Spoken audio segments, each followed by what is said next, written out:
Let me show you how to program the keypad for your LiftMaster or Chamberlain garage door opener. First, you'll locate the Learn button on the back of your opener's motor. It could look like mine, or it could be square, and it could be red, orange, or purple. But all you're gonna do is press that button, and when you do, this indicator light's gonna come on.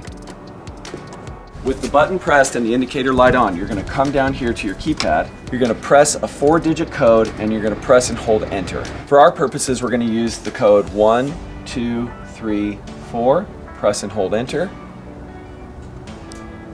And you see back there that the light flickered on and off? That means it's programmed. A quick note on this.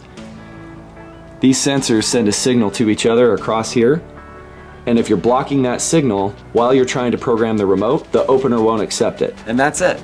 If you have any problems with your garage door or garage door opener, please contact us today. We can help.